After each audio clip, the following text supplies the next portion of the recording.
it's time for you to have a sacred ending in your relationship and you'd like to know how to break up from a long-term relationship or even get divorced without creating bad karma, then stay tuned and watch this video. For the best advice on manifesting your soulmate, be sure to subscribe to my channel and hit that little bell so you get notified every single week when I upload a new video on Thursdays.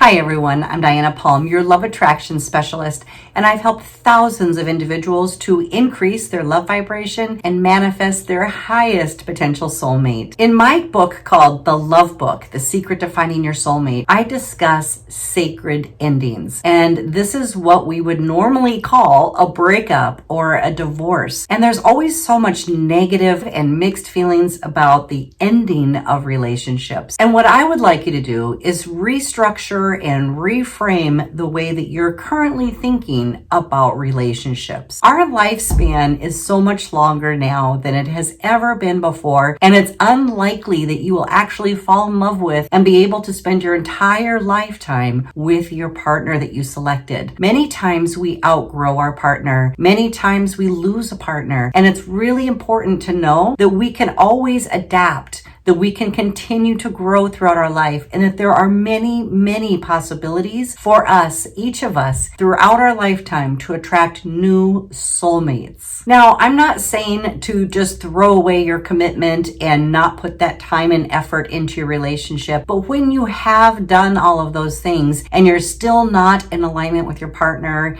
and one or both of you wishes to end the relationship and continue down a different path, it's really important to know that this is more normal than you think. It is more natural than you think. And what I call a sacred ending is when you can actually do this and experience this ending with love. Love for yourself and love for your partner as you both move forward in life. One of the most harmful things that I have seen in working with many, many people over the years is that they tend to have low self-esteem after the ending of a relationship. Whether it's a breakup or a divorce, they tend to feel like they failed. They're always looking for someone to blame and demonize in the ending of the relationship, as if it's just one person's fault. But what if it's not a fault at all? What if one or both of you just grew in different directions? And if you do consider self-love as being the most important thing to really honor what you're bringing into your life, the direction that your soul is growing, may mean that you do need to make a different decision in your loving relationship if it brings you apart from each other. Now, if you want to experience a sacred ending, I highly, highly recommend that you take my advice. And instead of thinking of this as a terrible, destructive, traumatic ending, think of it as a sacred ending. And in doing so, you can end it with love. Now, there's a few tips that I'd like to share with you for how to go about having a breakup or divorce and really shifting the thought forms around that so that you can create a sacred ending for yourself and both leave the relationship without creating bad karma. Now, if you have children involved in this relationship, it's really, really important. In fact, it's fundamental that both partners are putting the children's needs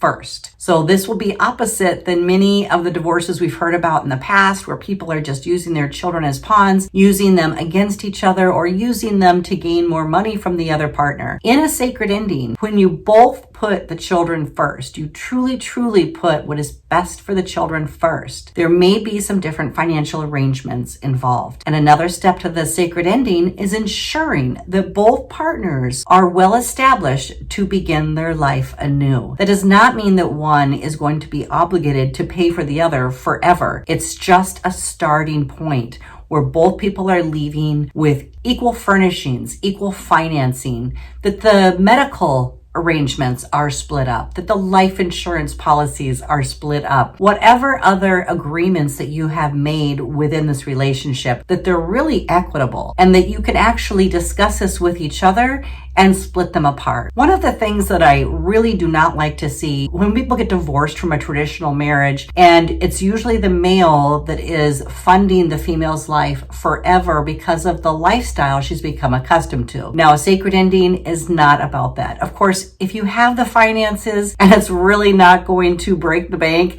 go ahead and do that. It's up to you if you would like to proceed that way. But it's really more important to just ensure that both parties have education or something that they can step into for a life path that will sustain them for the rest of their life. Of course, we're going to continue to educate ourselves. We're going to continue to network and create new opportunities for ourselves as we move through life. And it's highly encouraged that both parties are in this mindset that whatever cushy existence they may have come from, life has changed.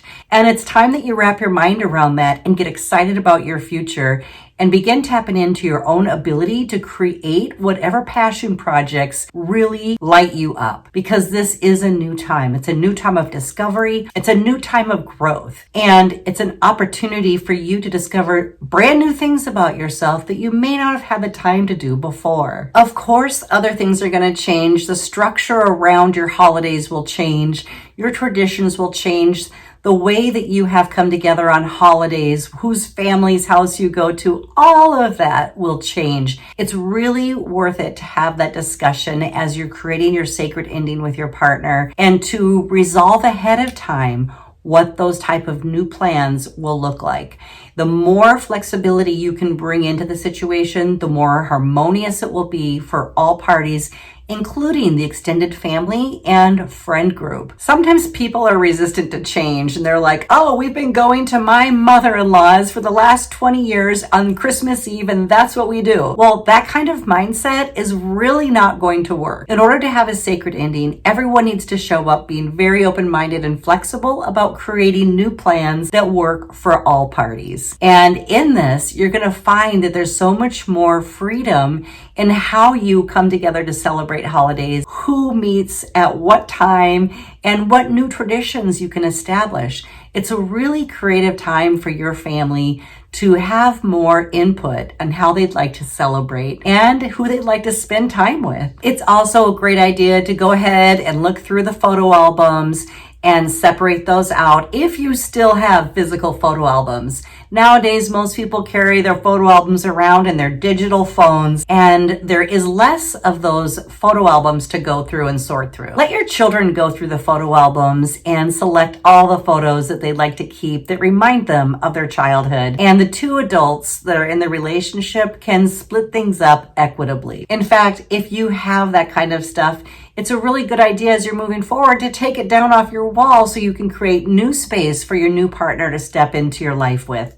So go ahead and let your children keep whatever photos they want to keep of the family and neutralize the rest of your house so that you're more to space of being able to move forward. You will see that as you restructure the ending of your relationship with the goal in mind of having a sacred ending, that it is such a harmonious process. Of course, there are usually going to be some hurt feelings, but when both parties can really come together and put at the forefront that they loved each other, you loved your partner, and it's okay if the love has shifted the relationship, even if you no longer feel that you still can tap into that emotion with them anymore. If you feel like your love is gone, that's okay too. You did once love them. A sacred ending is all about honoring the love that you initially had, honoring the commitments and promises that you came into the relationship with. So if your relationship does come to a close, know that you can experience a sacred ending, and what that does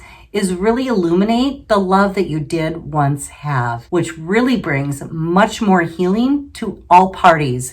It brings much more healing to your heart and allows you to move forward that much easier without bad karma. In fact, when you're experiencing a sacred ending and you're really ending the relationship with love and respect for your partner and yourself, you're elevating your vibration. Your frequency and vibration are raising, which means that you're literally inviting in your next highest potential partner. You are sending the signal out that you've learned your lessons in relationship, that you've completed a cycle, and that you are ready for next level relationships. And it's not a matter of one being good nor bad. It's just a matter of what you're a vibrational match for at the time. Give me a heart below if you would rather experience a sacred ending rather than a destructive divorce, and what tips you will take from this video to help you in that direction. And be sure that you download my free guide down in the comments below called Manifesting Your Soulmate. It'll give you 3 easy tips